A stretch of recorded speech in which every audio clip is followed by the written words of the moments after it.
प्रिय विद्यार्थियों नमस्कार। निवेश फलन के अंतर्गत आज हम स्वायत्त और प्रेरित निवेश को विस्तार से समझेंगे। निवेश फलन को हमने दो भागों में रिकॉर्ड किया है। पहला भाग निवेश फलन क्या है, निवेश का सिद्धांत क्या है, विनियोग किसे कहते हैं और विनियोग के कौन कौन से प्रकार है, इसकी क्या परिभाषाएं हैं और किस प्रकार से प्रभावपूर्ण मांग और निवेश में संबंध है और निवेश किन बातों पर निर्भर करता है, उसके बारे में विस्तार से अध्ययन किया था। आज हम इस ई व्याख्यान में निवेश फलन के दूसरे भाग में स्वायत्त और प्रेरित निवेश के बारे में समझेंगे।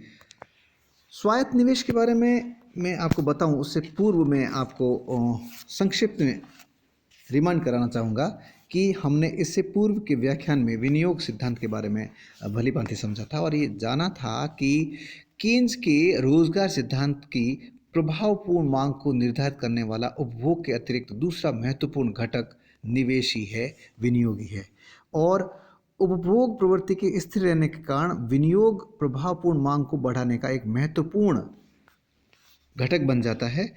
और जैसा कि हमने इससे पूर्व में जो रोजगार आय और उत्पादन का सिद्धांत कीन्स द्वारा प्रतिपादित है, जो कि 1930 की महान मंदी के बाद में 1936 में प्रकाशित उनकी पुस्तक general theory of employment interest and money में प्रकाशित हुआ था, जो संपूर्ण अर्थव्यवस्था को किस प्रकार से मंदी से उबारा जा सकता है और किस प्रकार से विश्व की अर्थव्यवस्थाएं हैं मंदी के जकड़न से बाहर निकल सकती है, उसके बारे में कीन्स ने अपने विचार व्यक्त किए थे और ये पुस्तक प्रकाशित की थी। यद्यपि 1936 तक आते आते विश्व के अनेक देश मंदी से उबर चुके थे और इनकी पुस्तक 1936 में प्रकाशित हुई थी। उनका ये मानना था कि रोजगार, आय और उत्पादन तीनों अर्थव्यवस्था को चलाते हैं और अर्थव्यवस्था को यदि गतिमान बनाना है, चलायमान बनाना है, तो रोजगार, आय और उत्पादन को सृजित करना चाहिए और ये तीनों ही प्रभावपूर्ण मांग पर निर्भर करती है। और प्रभावपूर्ण मांग अपने आप में दो बातों पर निर्भर करती है, एडीएफ यानी एग्रीगेट डिमांड फंक्शन यानी समग्र मांग फलन, और दूसरा है एग्रीगेट सप्लाई फंक्शन यानी कि समग्र पूर्ति फलन। समग्र पूर्ति फलन मंदी काल में स्थिर हो जाता है, अल्पकाल में स्थिर हो जाता है, इसलिए समग्र मांग फलन को कुछ हद तक बढ़ाकर प्रभावपूर्ण मांग को बढ़ाते हुए रोजगार, आय और उत्पादन सृजित किया जा सकता है, अर्थव्यवस्था को पुनः पटरी पर लाया जा सकता है। समग्र मांग फलन उपभोग और निवेश पर निर्भर करता है, लेकिन ये दोनों ही अंत में जाके स्थिर हो जाते हैं। इस कारण से कीन्स ने सरकारी निवेश को बहुत महत्वपूर्ण घटक बताया था और सरकारी निवेश ही अर्थव्यवस्था को पुनः पटरी पर ला सकती है, ऐसा उनका मानना था। और उनका ये मानना था कि सरकारी हस्तक्षेप बहुत ज़रूरी है अर्थव्यवस्था को संचालित करने के लिए, सुचारू रूप से संचालित करने के लिए और मंदी जैसे जकड़ने से बचने के लिए। विनियोग नई पूंजी परिसंपत्तियों में का निर्माण ही असली में विनियोग कहलाता है। जो वर्तमान में स्टॉक होता है या पूंजी परिसंपत्तियां होती है, एक निश्चित समयावधि के अंतर्गत जो कुछ भी नई परिसंपत्तियां पैदा होती है या फिर उस पुराने स्टॉक में जो वृद्धि होती है परिसंपत्तियों के रूप में, पूंजीगत वस्तुओं के रूप में, वही वास्तविक विनियोग कहलाता है। और विनियोग 5 प्रकार बताए गए हैं अर्थशास्त्रियों द्वारा, लेकिन इसमें जैसे कि व्यक्तिगत विनियोग, कुल विनियोग तथा शुद्ध विनियोग, नियोजित और अनियोजित विनियोग और सार्वजनिक विनियोग और स्वायत्त और प्रेरित विनियोग। लेकिन इन सब में महत्वपूर्ण जो है, कीन्स कहते हैं कि स्वायत्त और प्रेरित विनियोग है। और स्वायत्त और प्रेरित विनियोग को हम इस प्रकार से समझ सकते हैं। पहले हम स्वायत्त विनियोग यानी ऑटोनोमस इन्वेस्टमेंट को लेते हैं और कीन्स के अनुसार जो स्वायत्त विनियोग क्या हो सकता है उसके बारे में भी अध्ययन करेंगे और प्रेरित निवेश या विनियोग क्या हो सकता है उसके बारे में भी अध्ययन करेंगे। स्वायत्त विनियोग के बारे में हम इस तरह से कह सकते हैं कि स्वायत्त विनियोग आय निरपेक्ष होता है, अर्थात आय में होने वाले परिवर्तनों से इसमें परिवर्तन नहीं होता है। आय की मात्रा स्थिर रहते हुए भी स्वायत्त विनियोग में परिवर्तन हो सकता है या आय की मात्रा परिवर्तित होने पर भी यह स्थिर रह सकता है। स्वायत्त विनियोग की मात्रा को मुख्यतः नवाचार, आविष्कार, जनसंख्या वृद्धि, अंतर्राष्ट्रीय व्यापार, राजनीतिक परिस्थितियां, युद्ध, श्रम आंदोलन आदि प्रभावित करते हैं। आर्थिक विस्तार के उद्देश्य से सरकार द्वारा किया गया विनियोग स्वायत्त विनियोग का उदाहरण है, जैसे सड़कों का निर्माण, अस्पतालों का निर्माण, विद्यालय भवनों का निर्माण, अनुसंधान या विकास पर किए गए जो दीर्घकालीन विनियोग है, वो सब स्वायत्त विनियोग के अंग कहलाते हैं। इस प्रकार से हमने ये जाना कि स्वायत्त विनियोग मतलब ऑटोनोमस, मतलब जो स्व प्रेरित होता है, किसी भी तत्व से बहुत अधिक प्रेरित नहीं होता है। और प्रेरित का मतलब यहाँ पे ये है कि जो इसको प्रभावित करने वाले घटक हैं वो स्वतः उत्पन्न होने वाले होते हैं या किसी निजी हित के लिए नहीं। यहाँ इंड्यूस्ड या प्रेरित विनियोग का मतलब ये होता है, या प्रेरित घटकों का मतलब ये होता है कि हमने पहले भी बात की थी कि जो उत्पादन करने वाला उत्पादक होता है, अर्थात निवेश करता होता है, सदैव लाभ से प्रेरित होकर ही निवेश करता है, या लाभ से प्रेरित होकर ही कोई भी प्राइवेट प्रोड्यूसर प्रोडक्शन करता है। यानी उत्पादक सदैव लाभ की प्रेरणा से प्रेरित होकर ही उत्पादन करता है। उत्पादन लाभ का ही प्रेरक है, उत्पादन लाभ से प्रेरित होकर ही किया जाता है, ऐसा निजी क्षेत्र के लिए है। तो स्वायत्त निवेश की बात जब हम करते हैं तो इसके अंतर्गत लाभ से प्रेरणा लेकर या लाभ से प्रेरित होकर निवेश नहीं किया जाता है। इसको प्रभावित करने वाले घटक केवल जनसंख्या की वृद्धि हो सकती है, नवाचार हो सकते हैं, आविष्कार हो सकती है, खोज हो सकती है, अंतर्राष्ट्रीय व्यापार में जो परिवर्तन होता है वो हो सकता है, राजनीतिक उथल पुथल होने से भी हो सकता है, युद्ध, श्रम आंदोलन जैसे घटक भी स्वायत्त विनियोग को प्रभावित कर सकते हैं। और मुख्य रूप से जो सरकार के द्वारा जो व्यय किया जाता है, निवेश किया जाता है या नई पूंजी परिसंपत्तियों का निर्माण किया जाता है, यह स्वायत्त निवेश कहलाता है। कई बार हम देखते हैं कि राजनीतिक परिस्थितियों के कारण भी होता है। हम देखते हैं कि जब कभी भी चुनाव आ रहे होते हैं तो उस समय बहुत अधिक खर्च किया जाता है, या फिर ऐसे खर्च करने के लिए या निवेश करने के लिए नई नई योजनाएं लॉन्च की जाती है। यह स्वायत्त निवेश का एक अंग हो सकती है। ठीक इसी तरह से आविष्कार और खोज के लिए भी, चाहे वो रॉकेट बनाने के लिए हो, स्पेस में जाने के लिए हो, या फिर अन्य जो सामग्री बनाई जाती है, या भौतिक जीवन को और सुविधाजनक बनाने के लिए हो, जो भी आविष्कार और खोज किए जाते हैं उनके ऊपर निवेश किया जाता है, वह भी स्वायत्त निवेश का ही अंग होता है। और जनसंख्या वृद्धि के कारण भी निवेश में वृद्धि होती है। सड़कों के निर्माण, अस्पताल, विद्यालय, जैसा कि मैंने अभी बताया था, ये सब स्वायत्त निवेश के अंग है। अब हम चलते हैं कि प्रेरित निवेश क्या है।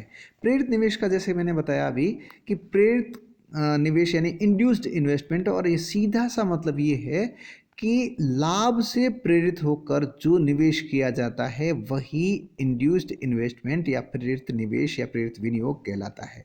यानी प्रत्यक्ष आय में वृद्धि ही निवेश को प्रभावित करती है, वह और इससे प्रभावित होकर जो निवेश किया जाता है वह निवेश प्रेरित निवेश की श्रेणी में आता है। और जो निजी विनियोग जो भी होता है, निजी निवेश जो किया जाता है, निजी उत्पादन जो किया जाता है, वह प्रेरित विनियोग की श्रेणी में आता है, प्रेरित निवेश की श्रेणी में आता है। जैसा कि हमने व्यष्टि अर्थशास्त्र में पढ़ा था कि उपभोक्ता हमेशा अपने उपभोग के स्तर को बढ़ाना चाहता है और अपने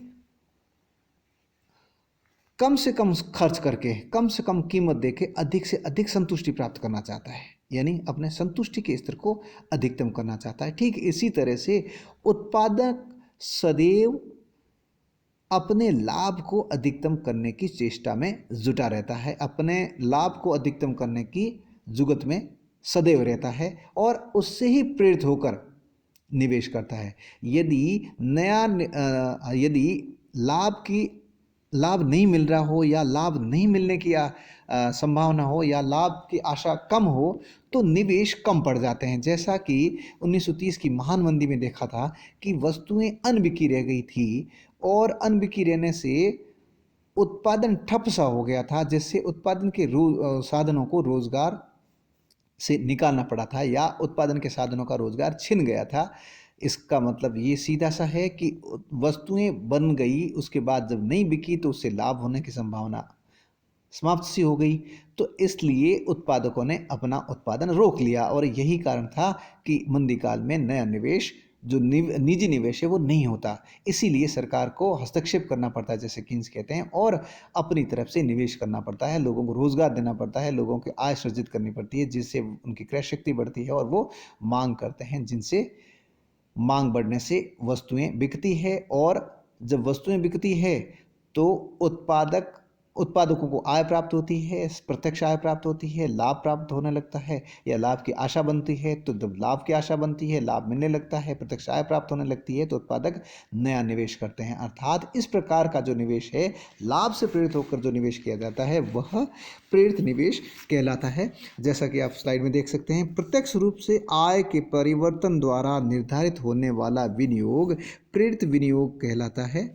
यह आय सापेक्ष होता है।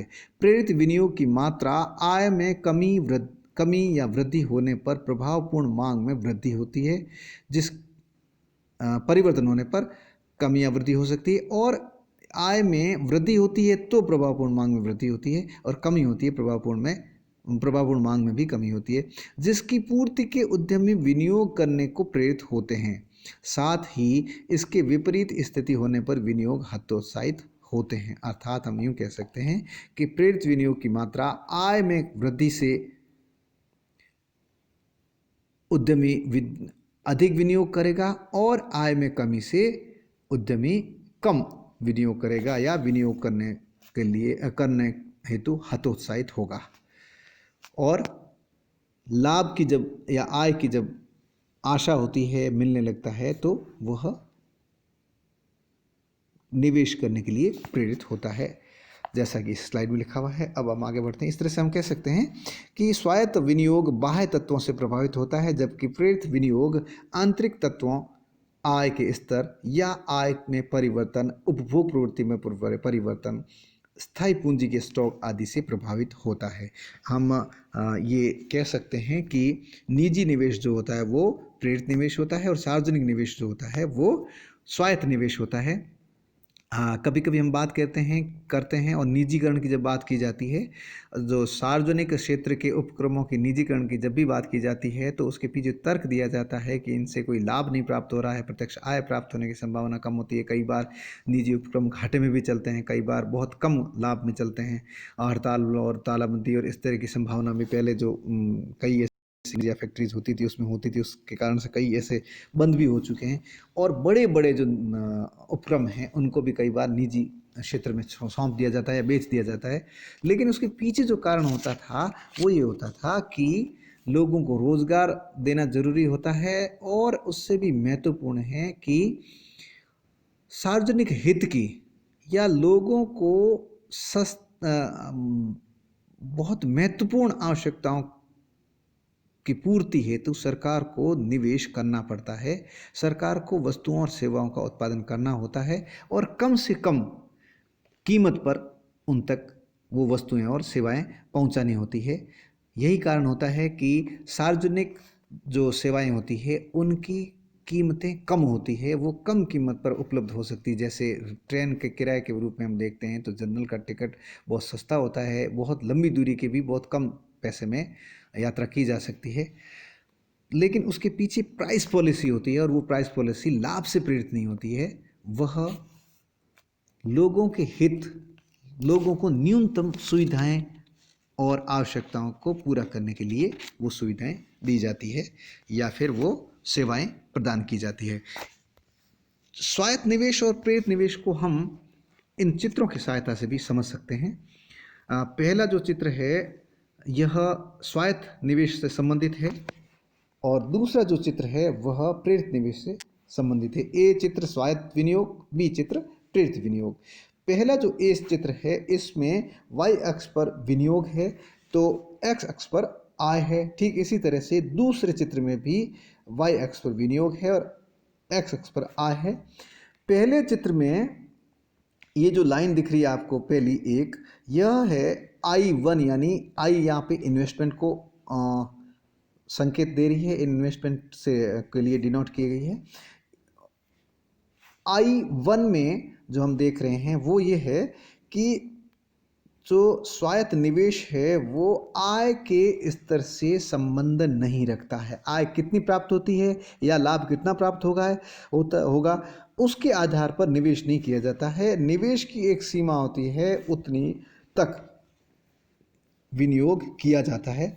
यदि जनसंख्या में वृद्धि होती है या नवाचारों में वृद्धि करनी होती है या युद्ध या अकाल या कुछ भी इस तरह की जब भी कोई घटना होती है तब निवेश बढ़ाया जाता है। तो पुनः जितनी मात्रा में बढ़ाना होता है उतना, जिस प्रकार पहले इतनी मात्रा में निवेश होता है तो जीरो आय पर भी उतना ही होता है और अधिकतम आय पर भी उतना ही होता है। लेकिन जनसंख्या में वृद्धि होने या अन्य कोई कारण से यदि निवेश बढ़ाया जाता है, सार्वजनिक निवेश बढ़ाया जाता है, स्वायत्त निवेश बढ़ता है, तो जो हुआ है वो जीरो आय पर भी उतना ही है और अधिकतम आय पर भी इतना ही है। इसका मतलब ये हुआ है कि स्वायत्त निवेश आय से कोई संबंध नहीं रखता। जीरो आय पर भी होता है और अधिकतम आय पर भी वह उतना ही होता है, यानी आय से प्रेरित नहीं होता है, लाभ से प्रेरित नहीं होता है, लाभ पर निर्भर नहीं करता है। दूसरा जो चित्र है वह नीचे जीरो सच्चाई से शुरू होता है और ऊपर की ओर बढ़ रहा है। इसका मतलब यह धनात्मक ढाल लिए होता है। इसका मतलब ये हुआ ज्यों ज्यों आय बढ़ेगी त्यों त्यों निवेश या विनियोग बढ़ता है। अर्थात जितनी अधिक आय प्राप्त होने की संभावना होती है, निवेश उतना ही अधिक बढ़ाया जाता है। जितना लाभ अधिक प्राप्त होता है उतना ही अधिक और वस्तुओं और सेवाओं का उत्पादन करने के लिए निवेशक प्रेरित होते हैं, उद्यमी प्रेरित होते हैं, वो अधिक और अधिक निवेश करते हैं। इसका सीधा सा अर्थ ये है।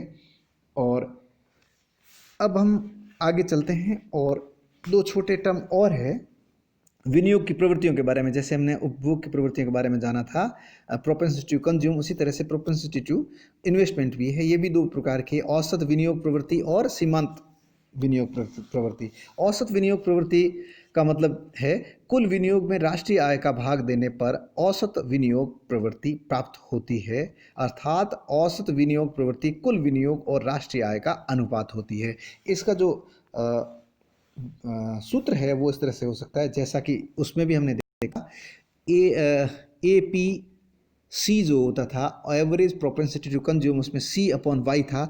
तो यहाँ पे औसत विनियोग प्रवृत्ति है A P I, average propensity to विनियोग, तो इसमें आई अपॉन वाई होगा। अर्थात औसत विनियोग प्रवृत्ति बराबर कुल विनियोग बटा राष्ट्रीय आय या कुल आय, जैसे हम A P I is equal to Y I upon Y के रूप में लिख सकते हैं। और दूसरा जो सीमांत विनियोग या सीमांत निवेश प्रवृत्ति है, मार्जिनल प्रोपेंसिटी टू इन्वेस्टमेंट है, इसको हम MPI के रूप में शॉर्ट में डिनोट कर सकते हैं, लिख सकते हैं। इसको हम इस प्रकार परिभाषित कर सकते हैं, सीमांत का संबंध परिवर्तनों से होता है, अतः यहाँ पर सीमांत विनियोग प्रवृत्ति का अभिप्राय कुल विनियोग में परिवर्तन तथा राष्ट्रीय आय में परिवर्तन के अनुपात से ही है। यानी कि आय में परिवर्तन होने से विनियोग में कितना परिवर्तन हुआ, यही अनुपात सीमांत विनियोग प्रवृत्ति कहलाता है। जिसे सूत्र के रूप में हम यूँ लिख सकते हैं, सीमांत विनियोग प्रवृत्ति बराबर कुल विनियोग में परिवर्तन बटा राष्ट्रीय आय में परिवर्तन या कुल आय में परिवर्तन। जिसे हम सूत्र के रूप में लिख सकते हैं MPI, यानी कि marginal propensity to investment is equal to delta I upon delta Y. Delta का अर्थ यहाँ पे जो ट्राइंगल जैसा दिख रहा है ये डेल्टा है। डेल्टा का अर्थ यहाँ पे परिवर्तन से लगाया जाता है, और आई फॉर इन्वेस्टमेंट है और वाई फॉर टोटल इनकम है, नेशनल इनकम है। तो delta I upon delta Y यानी कुल विनियोग में परिवर्तन बटा राष्ट्रीय आय या कुल आय में परिवर्तन के रूप में हम प्रदर्शित कर सकते हैं। और इसके बाद में मैं शॉर्ट में आपको बताना चाहूँगा कि विनियोग को प्रभावित करने वाले कौन कौन से तत्व होते हैं, कौन कौन से ऐसे घटक हैं जो कि विनियोग को प्रभावित करते हैं। यद्यपि कीन्स के अनुसार जो तत्व हैं उन्होंने ब्याज की दर और पूंजी की सीमांत कुशलता के बारे में बताया था, और उसके बारे में हमने चार्ट के रूप में इससे पूर्व वाले व्याख्यान में भी विस्तार से समझा था। लेकिन शॉर्ट में फिर से मैं बताना चाहूँगा कि कुछ जो तत्व है विनियोग को प्रभावित करते हैं। एक है ब्याज की दर, रेट ऑफ इंटरेस्ट, जैसा कि कीन्स कहते हैं। दूसरा है पूंजी की सीमांत दक्षता या कुशलता, यानी कि margin efficiency of capital MEC, जैसा कि कीन्स भी कहते हैं। तीसरा जो है विनियोग को या निवेश को प्रभावित करने वाला वो है विनियोग की सुविधाएं। यानी कि आजकल हम देखते हैं कि जिस राज्य में या जिस जिस देश में निवेश के लिए जो नीतियाँ होती हैं, सरकारी नीतियाँ होती हैं, वो उसके फेवरेबल होती हैं तो वहाँ निवेश ज़्यादा होता है। ठीक इसी तरह से हमने राज्यों में भी देखा, कई बार एक राज्य से एक कोई कंपनी अपना निवेश कर रही होती है तो वहाँ से वो हटकर दूसरी जगह चली जाती है, या फिर क्यों जाती है, क्योंकि वहाँ पर फेवरेबल कंडीशन हो सकती है। उसके दो कारण हो सकते हैं, एक तो कच्चे माल और उसकी सुविधाएँ, और दूसरी आर्थिक नीतियाँ भी हो सकती है। दोनों ही कारण होते हैं जिसके कारण से निवेश प्रभावित होता है। तो इस तरह से हम कह सकते हैं। फिर है तकनीकी परिवर्तन, टेक्निकल चेंजेस। फिर है आय का स्तर, लेवल ऑफ इनकम, यानी आय बढ़ता है तो निवेश बढ़ती है, ये भी हम जानते हैं। उपभोक्ता की मांग, कंज्यूमर डिमांड, यदि उन जिन वस्तुओं और सेवाओं की मांग जिस क्षेत्र में होती है उस क्षेत्र में उसी से संबंधित उत्पादन होता है। ये तो हम व्यष्टि अर्थशास्त्र में भी पढ़ चुके हैं, जिसमें हमने जाना था क्या उत्पादन किया जाए, कैसे किया जाए, किसके लिए किया जाए और किन के बीच में वितरण होगा। उसके अंतर्गत हमने पढ़ा था कि उन्हीं वस्तुओं और सेवाओं का उत्पादन किया जाता है जिन सेवाओं और उत्पादन वस्तुओं का मांग होती है। फिर है नव प्रवर्तन एवं आविष्कार, innovation and inventions, innovations and inventions, यानी कि नव प्रवर्तन, नवाचार और आविष्कार यानी खोज। फिर है नई वस्तुएं, न्यू गुड्स, कई बार नई चीज़ें आती हैं जिसके लिए भी लोग लालयित रहते हैं। फिर है भविष्य में लागतों तथा कीमतों का व्यवहार, इसके लिए भी निवेश प्रभावित होते हैं। और फिर है तरल परिसंपत्तियां यानी लिक्विड असेट्स। फिर है राजनीतिक परिस्थितियां यानी पॉलिटिकल एनवायरनमेंट, जिसके बारे में मैंने बताया था आप थोड़ी देर पहले। फिर है विदेशी सहयोग यानी फॉरेन असिस्टेंट। और फिर है जनसंख्या में वृद्धि, जैसा कि हम इससे पूर्व में भी जिक्र कर चुके हैं। फिर है सरकारी नीतियां, गवर्नमेंट पॉलिसीज। ये कुछ तत्व हैं जो विनियोग को प्रभावित करते हैं, निवेश को प्रभावित करते हैं। थैंक यू वेरी मच, धन्यवाद।